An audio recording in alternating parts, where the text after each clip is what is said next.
Alors aujourd'hui, on va parler de comment cultiver la paix intérieure. Ça, c'est un des fondamentaux, un des piliers fondamentaux de la méthode Evolia que j'ai développée au fil du temps. C'est que je me suis rendu compte qu'on avait beau demander conseil à l'extérieur, faire des thérapies, faire appel au coaching, faire des ateliers, de la méditation et tout. Que oui, ça allait mieux ponctuellement, mais que durablement, en dehors des séances, en dehors des sessions, heu, ça revenait, les soucis revenaient, les difficultés revenaient et au fil du temps, je me suis rendu compte que, pour être autonome dans notre évolution, dans son évolution intérieure, il fallait chercher d'autres outils, d'autres façons de faire, d'autres façons de prendre du recul, de se regarder aller. Parce qu'en fait, on n'a pas notre mode d'emploi intérieur. On ne sait pas comment on fonctionne à l'intérieur. La seule chose qu'on sait, c'est qu'à l'intérieur, ça va pas. C'est pas fluide, il y a des fois un malaise, un mal-être. Hem, on va tourner en rond, on va répéter les mêmes schémas et c'est pour ça qu'on va chercher de l'aide à l'extérieur parce que, à l'intérieur, on ne s'en sort pas. Et moi, comme je suis quelqu'un qui a besoin d'autonomie, qui a besoin de comprendre les choses, je me suis mise à regarder les choses autrement et à essayer de comprendre, mais qu'est-ce qui fait que on a tout pour être heureux, hem, on a les compétences, les habiletés, et pourtant on ne se sent toujours pas heureux à l'intérieur. Hem, et que ce mal-être, ce malaise intérieur, en fait, tout le monde le ressent à un moment ou à un autre de sa vie. Il y a comme un décalage, il y a comme un vide, il y a comme un quelque chose, mais qu'est-ce qui m'arrive? Qu'est-ce qui se passe? Je comprends pas. Et c'est là où je me suis rendu compte que, hem, on était bombardé au quotidien par des informations extérieures, on était bombardé par, heu, les nouvelles, des fois les mauvaises nouvelles, les humeurs, la façon de dire de certaines personnes que, en fait, au quotidien, on était pollué en négatif et voilà. Et un jour en coaching, je ne sais plus si c'était en coaching ou en formation, je dis, «Mais écoute, pourtant, quand tu es à la maison, que tu fais du ménage, du bricolage et tout, qu'est-ce que tu fais de tes déchets?» Et c'était en coaching et la personne me dit: «Bah écoute, je trie et puis je mets dans la benne à ordures et puis les déchets s'en vont». Je dis: «Bon OK, mais alors du coup, qu'est-ce que tu fais avec tes déchets relationnels? Ça ne te viendrait pas à l'idée de les mettre, en plastique là, dans un sac plastique, un sac poubelle et de dormir avec?» Et pourtant c'est ce que tu fais. Cette personne-là, en fait, ruminait beaucoup, elle dormait plus, elle était assaillie de soucis, alors qu'en fait, dans sa vie à l'extérieur, ça allait bien, mais c'était à l'intérieur que ça n'allait pas. Et en fait, j'ai eu cette analogie de poubelle qui m'est venue et ça a eu tellement un impact positif sur cette personne qu'après je l'ai repris en formation et là, j'ai vu l'impact sur le groupe, de la conscientisation de cette poubelle intérieure. Et quand je me suis mise à expliquer que, il y avait différentes sources de pollution, il y avait bien sûr la pollution extérieure qu'on prend tout au long de la journée, les mauvaises nouvelles, la musique trop forte si j'ai besoin de calme, les bouchons pour aller au travail et que, j'arrive au travail, mon collaborateur ou mon chef me dit pas bonjour, enfin des micro-agressions que en fait je ne capte pas parce que ça fait pas mal, d'accord? Et du coup je me charge en négatif, je me charge en négatif tout au long de la journée, je m'en protège pas. Et le soir, quand je rentre à la maison, j'en fais profiter tout le monde. Donc ça, c'est la pollution extérieure avec laquelle je me charge en négatif tout au long de la journée. Ensuite, il y a la pollution intérieure. La pollution intérieure, c'est ce que je me raconte dans ma tête. C'est tous les scénarios catastrophes que je me fais. Oui, mais si je dis ça, il va dire ça, blabla, blabla, blabla. C'est toutes les ruminations qui m'empêchent de dormir. C'est toutes les questions que je me pose, les questions sans réponse, un peu comme un hamster. Je ne sais pas si l'image du hamster parle, mais c'est le hamster dans sa roue qui tourne, qui tourne, qui tourne, sans fin. Et ça épuise. Et ça augmente une charge mentale qui est déjà importante. Et ensuite, on a toute la pollution antérieure. Donc généralement, je dessine une poubelle que je mets au niveau du ventre. La pollution antérieure, c'est tout ce que j'ai emmagasiné, que je n'ai pas traité, recyclé, jeté. Et voilà. Et il faut savoir que depuis... Alors bien sûr, c'est une image, la poubelle intérieure, mais en fait, quand je l'explique, tout de suite, ça percute. La personne a une clé de compréhension qui fait qu'elle se dit « Ah mais oui, bon sang, mais c'est bien sûr ». Et comme on ne lui avait pas expliqué en amont, avant, comment ça fonctionnait, bien sûr, c'est normal que je tourne en négatif à l'intérieur. Des fois que je me sente vide ou que je me sente pas bien et tout, parce que en fait, j'emmagasine le négatif. Donc comment voulez-vous, comment veux-tu être bien à l'intérieur si tu es bourré de négatif? Ça ne marche pas. Ça, c'est super important à prendre conscience parce que quand je ne vais pas bien à l'intérieur, je m'en sors pas.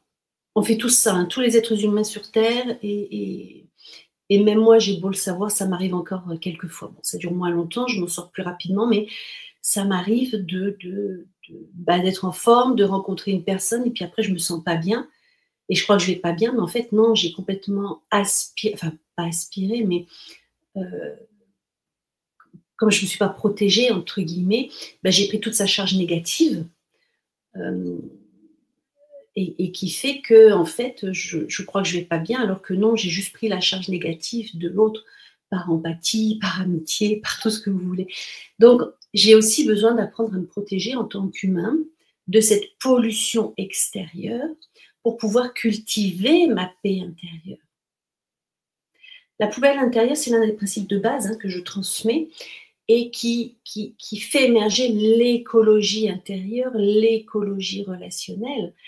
Parce que si à un moment je ne prends pas conscience que ce que je fais me pollue et te pollue, c'est normal que ça ne marche pas. C'est normal qu'on ne soit pas heureux ensemble. C'est normal que mon management soit toxique. Parce que quand j'accompagne des dirigeants ou des équipes, en fait, je tombe sur des managers, des dirigeants qui ont envie de bien faire, mais qui ne se rendent pas compte que leur comportement au quotidien est hyper toxique. Mais comme il n'y a pas de violence verbale et physique, en fait, et que ils croient bien faire, ils ne se rendent pas compte que dans leur façon de parler, dans leur façon de manager, en fait, ça met les autres sous tension, ça met les autres en mode survie. Donc c'est important quand on sent quelque chose, de faire confiance à notre intuition, qui nous dit non, attends, là il y a quelque chose de pas correct qui est en train de se passer, parce que mon intuition, c'est mon ventre, mon corps qui me parle et qui est en train de me dire « Attends, là, il y a quelque chose de pas correct qui est en train de se passer. Là, il y a du négatif qui est en train de circuler. Là, ton chef est en train de te transmettre son négatif que tu es en train de prendre et tu crois que c'est le tien. » Donc, en fait, on n'a pas les outils de relation. On n'a pas les outils de communication et de relations humaines. Et en fait, si on est un peu honnête avec soi-même, on va avoir des problèmes à gérer au cours de la journée. Mais si on prend du recul, on va pouvoir voir que tous ces problèmes à la base, ce sont des problèmes de communication, de compréhension, de relations humaines, c'est-à-dire que j'ai pas dit un truc parce que j'ai eu peur de me faire taper sur les doigts, mais j'en ai même pas conscience. Donc en fait, je vais mettre du négatif dans l'équipe, si je prends au travail, sans m'en rendre compte. Et pire que ça, comme je me charge en négatif tout au long de la journée, puisque tant que je ne sais pas que je me charge en négatif, je continue à me charger. Tant que je n'ai pas conscience de quelque chose, je ne peux pas avancer, je ne peux pas le modifier. Et le soir, j'arrive à la maison avec mon négatif qui déborde. Et quand mon négatif déborde, en bon Cro-Magnon, j'en fais profiter tout le monde.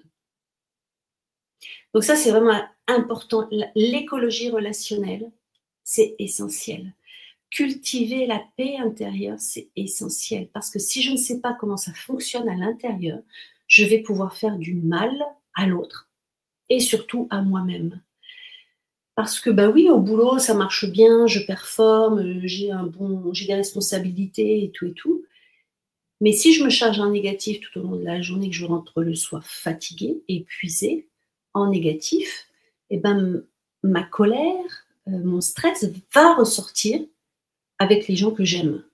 Donc ça, c'est pas OK. Mais encore une fois, si j'en prends pas conscience, eh ben, je le subis. Je le dis souvent, mais moi, il y a jamais personne qui est venu me dire: «Écoute Valérie, ça va trop bien là, je voudrais que tu me coaches pour que ce soit un peu pire». Non, on a tous envie d'être heureux, on a tous envie de s'épanouir, on a tous envie de vivre en harmonie, on a tous envie de vivre en paix. Mais la paix, c'est ce qu'il y a de plus dur à cultiver. C'est très facile de partir en guerre, c'est très facile de faire des conflits, c'est très facile de surenchérir parce qu'en fait, notre Cro-Magnon, toujours pareil, hein, moi je suis au niveau inconscient de la relation, hein, donc prenez beaucoup de recul et prends beaucoup de recul par rapport à ce que je dis. Parce que si tu restes en surface, bah, ce que je dis peut ne pas avoir de sens, mais si tu rentres à l'intérieur de toi, bah oui, ça te parle. Ça te parle parce que c'est des situations que tu vis au quotidien.